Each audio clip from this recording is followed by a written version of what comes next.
भक्ती आणि वल्ली मधली नारायण ही एक सगळ्यात असंच त्यांच्या सगळ्याच गाजलेल्या आहेत, पण नारायण एक आणखीन गाजलेली व्यक्तिरेखा आहे. नारायण नारायण हा एक सार्वजनिक नमुना आहे. हा नमुना प्रत्येक कुटुंबात असतो. कुठल्याही मंगल कार्याला स्वयंसेवकगिरी हा जन्मसिद्ध हक्क असलेला आणि प्रत्येकाचा कुठून ना कुठून तरी नातं लागणारं नातलं हा घरामध्ये कार्य ठरलं की कसा अगदी वेळेवर टपकतो.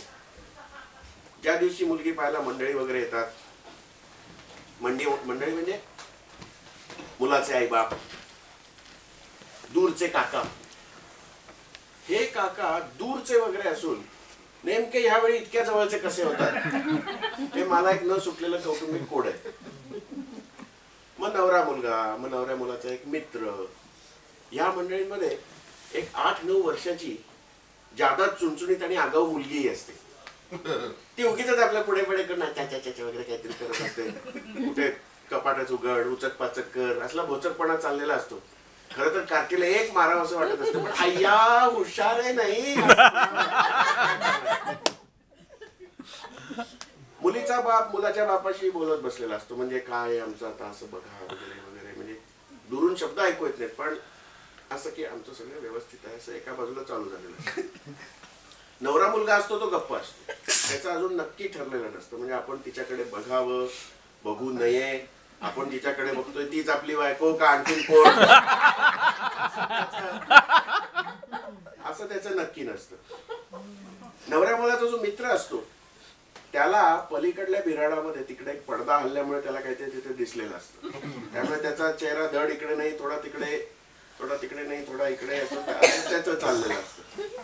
आतल्या बाजूला भावी विहिणी आपापल्या घराण्यांची वळणं कशी सरळ आहे हे ठसवत असतात. आता मुलगी किंवा मुलगा सरळ वळणाची किंवा वळणाचा कसा असतो हे मला काही कळत नाही. कारण वळण म्हणल्यावर ते सरळ कसं, म्हणजे भूमितीला बुचकळ्यात टाकणारी ही सरळ वळणाची एक आडवळणी व्याख्या. नवरी मुलगी नम्रतेची पराकाष्ठा करत तिथे बसलेली असते. तिच्या कपाळावरचे नसलेले धर्मबिंदू टिपण्यात तिच्या बहिणी मैत्रिणी वगैरे सगळ्या, अशी एकूण ही सर्व मंडळी निरनिराळ्या विचारांमध्ये दंग असताना एका इस्माकडे मात्र यावेळी कुणाचंही विशेष लक्ष जात नाही. सुरुवातीला मुलीच्या बापाने हा आमचा नारायण अशी एक आपली माफक ओळख करून दिलेली असते, आणि नारायण ही संस्था याहून अधिक योग्यतेची असते असंही काही नाही. नारायण ही काय वस्तू आहे हे मांडव उभं राहिल्याशिवाय कुणाच्याही लक्षात येत नाही. मग मुलगी पसंत झाली, हुंडा, करणी, मानपान वगैरे सगळ्या गोष्टी बसल्या बैठकीला जमल्या की मग मुहूर्ताची बोलणी सुरू होतात आणि गाडं नेमकं पंचांगावरती आलं आणि इथे नारायण पुढे सरसा. हे पंचांग, कोटाच्या खिशातून एकदम पंचांग. वाह, कृतज्ञ चेहऱ्याने वधूपिता नारायणाकडे बघतो. इथून सगळ्यांना नारायणाची खरी किंमत कळायला लागते. आतल्या बायका सुद्धा प्रसंगावधानी हो आमच्या नारायणाचं म्हणजे अगदी बघा असं सुरू झालेलं असतं. पण नारायणाचं कुठे लक्षच नसतं, कारण आता इथून त्याची चक्र सुरू होतात. एकदा मुहूर्त ठरला की लग्न लागून वरात निघेपर्यंत आता नारायणाशिवाय पान हलत नाही. आता चारी बाजूने त्याच्यावर जबाबदाऱ्या येऊन पडत असतात आणि नारायण त्याला तोंड देत असतो. प्रत्येक बाबतीत अहो नारायणाला घ्या हो बरोबर, असा सगळीकडून आग्रह सुरू झालेला असतो. सुमारे 8-9 निरनिराळ्या वयाच्या आणि आकाराच्या असल्या बायकांना घेऊन नारायण खरेदीला निघतो. 7-8 पिशव्या त्याच्याच हातात असतात. अहो एका बाई बरोबर कापड खरेदी करणं म्हणजे मनशांतीची कसोटी असते. पण नारायण निर्धास्तपणे 8-10 बायकांच्या समवेत निरनिराळ्या दुकानांच्या पायऱ्यांची चढ उतार अत्यंत उत्साहाने करू शकतो. एखाद्याच्या अंगात खून चढतो ना, खून, तसा नारायणाच्या अंगात लग्न चढतं एकदम. काकू मी सांगतो माझा ऐका, महेश्वरी लुगड्याचा स्टॉक इथल्यापेक्षा द्रौपदी वस्त्र भांडारात चांगला आहे. तुम्ही इथे फक्त खण निवडायचे, बाकी काही नाही. मालकाच्या तोंडासमोर असली वाक्य फेकायची म्हणजे आचाड धैर्य त्याला. बोरी आळीपासून लोणार आळीपर्यंत पुण्यात कोठे व काय मिळते ह्याची नारायण म्हणजे ब्राऊन टोपी, धोतर, खाकी शर्ट घातलेली, चालती बोलती जंत्री आहे. बरं बाबा, काकू लगेच शरण चिठ्ठी देतात. मामी, काकूंना इथे खण पाहू द्या, तोवर नरड शेठच्या दुकानात जाऊन मंगळसूत्राचे नमुने पाहून घेऊया. चला चला चला. हो, अरे पण अंगठीचंही माप आणलंय बरं का जावई बुवाच्या. अंगठी नरड शेठकडे नको, रामलाल लखनौरकडे अंगठी.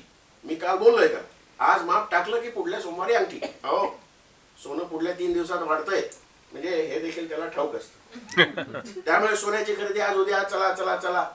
मग निमूटपणाने आपल्या त्या मामी आणि बाचीच्या लग्नासाठी आलेल्या बेळगावच्या मावशी, कोल्हापूरच्या आत्या बित्या सगळ्या त्या नारायणामागून जायला लागतं. गल्लीबोळातून वाट काढत काढत नारायण त्यांना नरड शेठच्या दुकानात घेऊन येतो. अरे पण अंगठीचंही मी इथेच म्हणत होते, असं काहीतरी कुजबूज करायचा मामी प्रयत्न करतात, पण नारायण ऐकायला तयार नाही. मी सांगतो ऐका ते.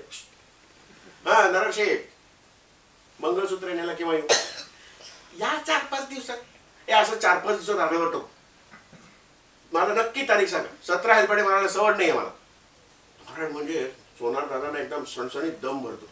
एरवी त्याला कुत्र्याला सुद्धा हाड म्हणण्याची ताकद नसते. पण आता लग्न, आता इथे अपील नाही, आता ते लग्न उभं राहायला पाहिजे आणि ते यथास्थित पार पाडणं हे त्याचं कर्तव्य आहे, त्याच्यावरती जबाबदारी आहे.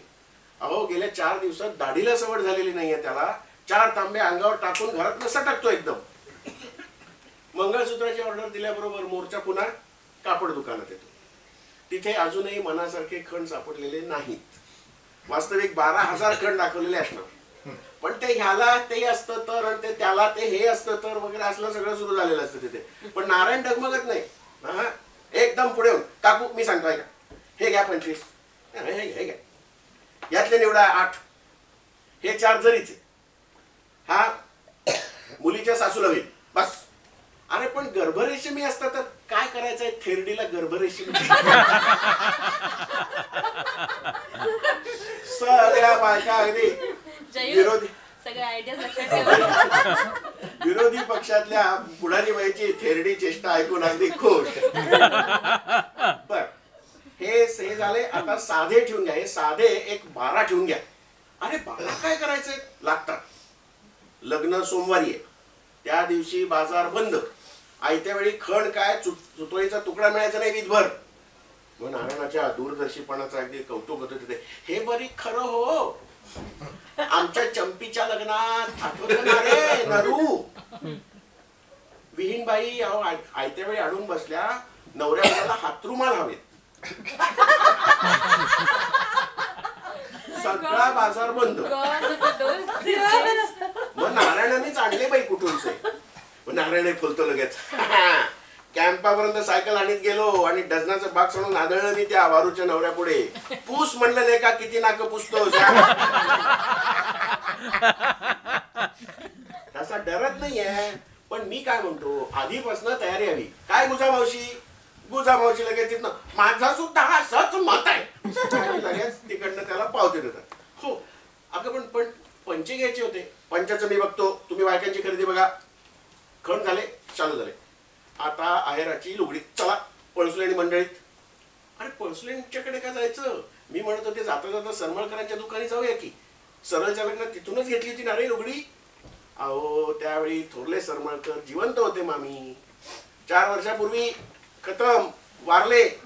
चिरंजीवानी धंद्याचा चुथडा केलाय. आता आहे काय त्यांच्या दुकानात, पोलक्याची छिट सुद्धा नाहीये धड. म्हणजे एकूणच नारायणाला नुसती दुकानांचीच माहिती असं नाही, तर त्या दुकानदारांच्या आर्थिक कौटुंबिक परिस्थिती सुद्धा त्याला चांगली माहिती असते. अरे पण मग अत्तरदाणी आणि चांदीचं ताटवाटी मामींना ह्या पुढलं वाक्य पूर्ण न करू देता नारायण एकदम ओरडतो, चांदीचा माल शेवटी बघूया, आधी कापड चोपडाचं बघा. नमस्कार पळसुले. नमस्कार, या नारायणराव. पळसुलेने मंडळी अगदी अगत्य दाखवतात. काकू मामी पडापड लुगडी बघून घ्या. कंपनी कमांडरच्या ताटामध्ये नारायण त्यांना हुकून सोडतो. मग पळसुलेने मंडळी सुद्धा अगत्य फुलवतात. अरे त्यांना लुगडी दाखवा रे. हा पळसुले, आमच्या मामे बहिणीचं लग्न आहे. हो का? बर, तुमचे मामा म्हणजे हो असं काय करताय? भाऊसाहेब पेंडसे, रिटायर्ड सब डिव्हिजनल ऑफिसर. बरं बरं बरं बरं, त्यांच्या का मुलीचं लग्न? वास्तविक पळसुलेणी मंडळींच्या लक्षात कोण भाऊसाहेब कुठले पेडसे काहीही आलेलं नाहीये. पानपताच्या युद्धातले भाऊसाहेब सोडले तर पळसुलेणी मंडळींना सगळे भाऊसाहेब सारखे. मग दुकानदारी अगत्य वाढवतात आणखी. अरे माधव, त्यांना तो परवा नागपुरी नवा स्टॉक आलेला दाखव. नारायणाची ना जाईल तिथे ओळख असं आहे की आज त्याचं कौतुक होतं. मग नारायण सुद्धा पळसुलेणी मंडळींच्याकडनं तपकिरीची डबी बिबी घेऊन चिमुटभर तपकीर कोंबतो नाकात आणि आपली सलगी वगैरे दाखवतो. मग हळूच पळसुलेणी मंडळी दुकानदारी असता दाखवतात.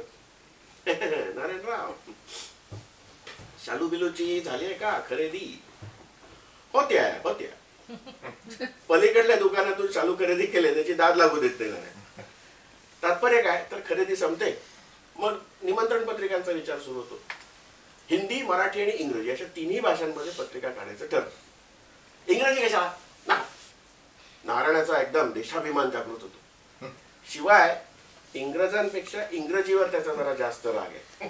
कारण या इंग्लिशच्या पेपरने त्याला मॅट्रिकच्या परीक्षेत धटके दिलेले असतात. त्यामुळे मग वधूवरांचे फोटो द्यायचे की नाही, आपले नंबराच्या खाली कुणाकुणाची नावं द्यायची, छापखाना कुठला, टाईप कुठला, शाई कुठली, हे सगळं काही नारायण ठरवतो आणि बाकीचे निमूटपणाने ऐकत असते. हा, उद्या संध्याकाळी प्रूफ येतील, ती नीट तपासा. नाहीतर त्या अण्णूच्या लग्नात झाली तशी भानगड नको व्हायला. भानगड म्हणल्याबरोबर सगळ्या स्त्रीवर्ग कसली भानगड, लगेच हातातली कामं बिमं टाकून नारायणाच्या पुढे.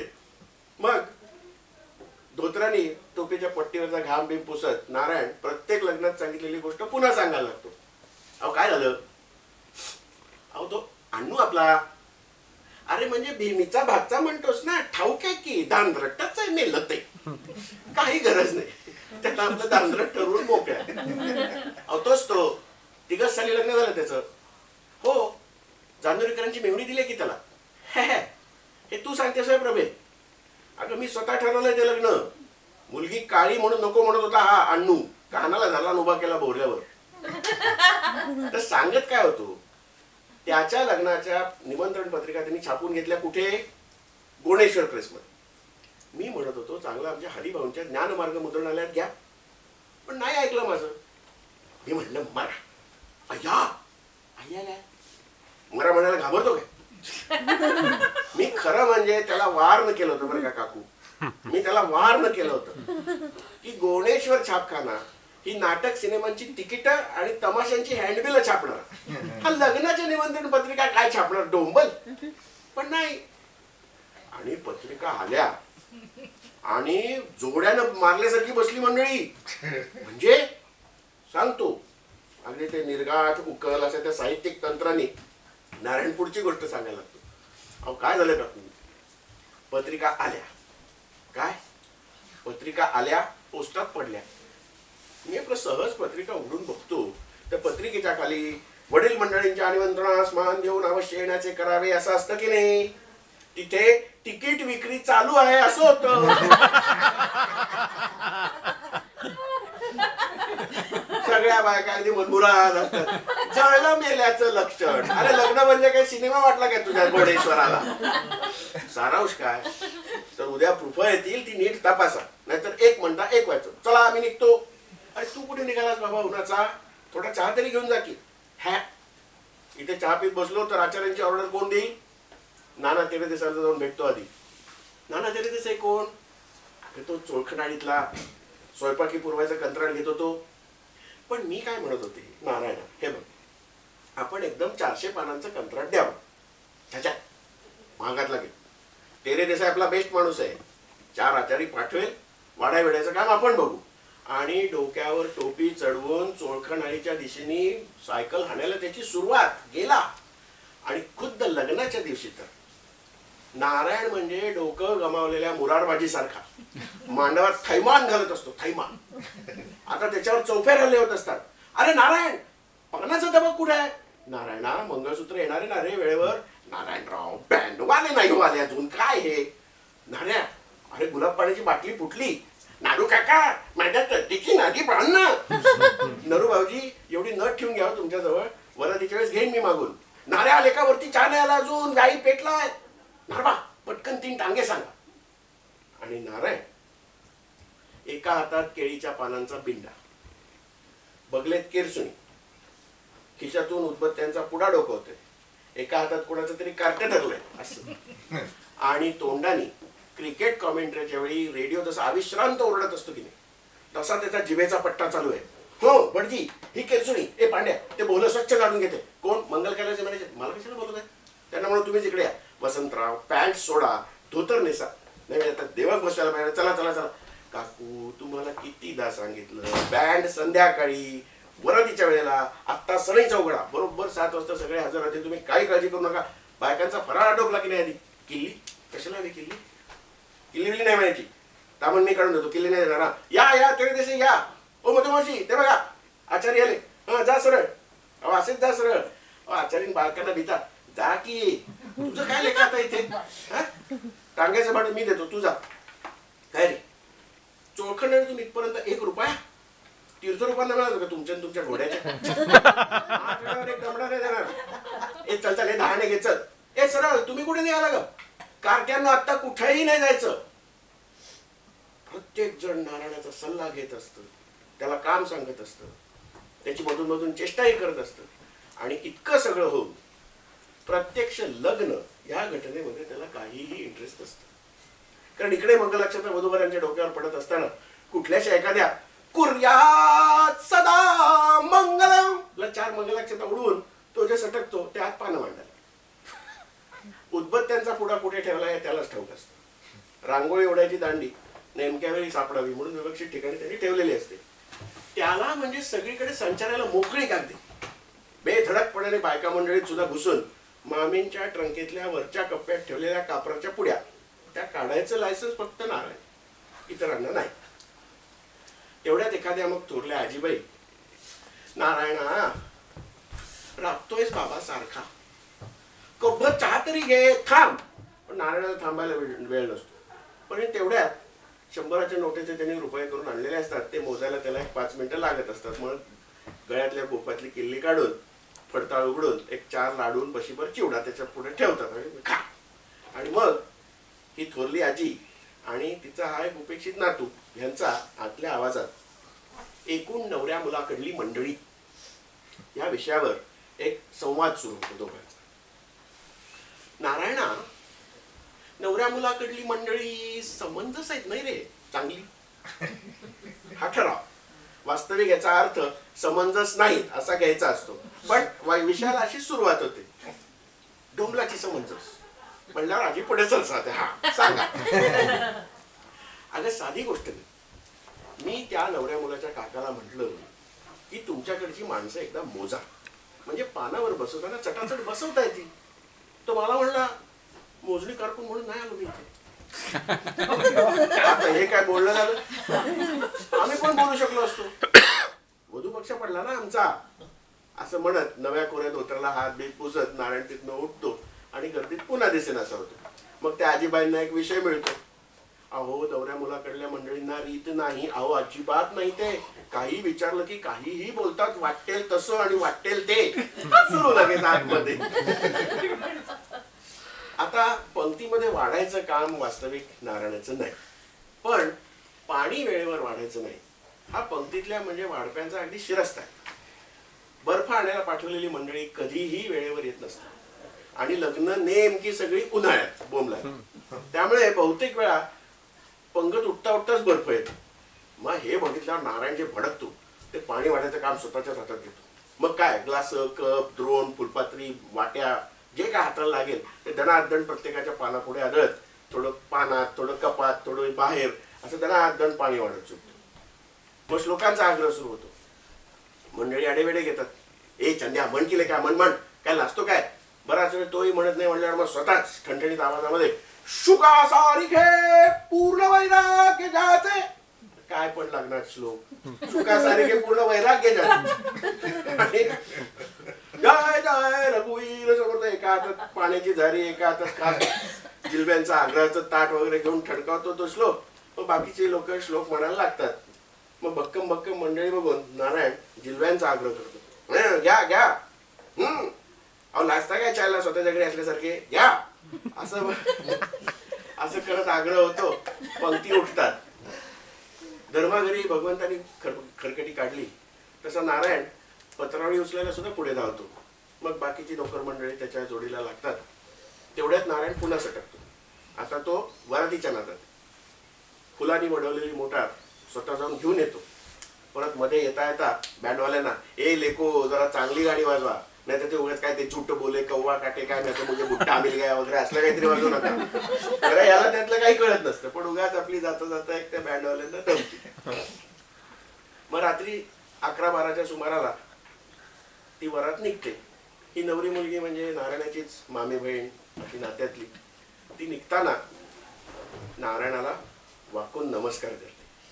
आणि इथे मात्र गेली कित्येक दिवस इकडे धाव तिकडे धाव करणाऱ्या अगदी हनुमंतासारख्या भीमरूपी महारुद्र झालेल्या नारायणाचं अंतःकरण भरून येतं. बघतो वधू वेशात नटलेली सुमी एवढीशी होती कार्टी, माझ्या अंगा खांद्यावर खेळी वाढली, स्वतःच्या हाताने बालक मंदिरात नेऊन बसवलं होतं हिला, चालली नवऱ्याच्या घरी असं म्हणत उसना अवसान आणून, सुमे मजेत राहा बरं संतराव, असली मुलगी मिळाली नसती तुम्हाला सांगतो. I am the knowing her from her childhood. भावना आवरायला नारायणाला इंग्रजीचा आधार घ्यावा लागतो. मग सदैव नाकाच्या मध्यभागी घसरलेला चष्मा वर करायचं निमित्त करून नारायण डोळे बिळे पुसतो. भाऊसाहेब विरघळतात. ती वरात जाते. आता नारायण कोचा त्या हॉल मधल्याच एका कोचावर अंगाची मुटकुळी करून गाढ झोपतो. वरातीतली मंडळी रात्री 1-1:30ला परततात. त्यावेळी पुन्हा मुटकुळी करून झोपलेल्या नारायणाकडे कुणाचंही लक्ष जात नाही. त्याची बायको फक्त आत जाते आणि पिशवीतून एक 10 ठिगळं जोडलेलं एक पांघरूण काढते आणि हळूच नारायणाच्या अंगावर टाकून पुन्हा आतल्या बायकांच्यात येऊन मिसळते. समोर गोधडीवरती नारायणाचंच एक किरटपोर झोपलेलं असतं. त्याच्या बाळामुठीमध्ये सकाळी कोणीतरी दिलेला बुंदीचा लाडू काळा कभिन्न झालेला असतो.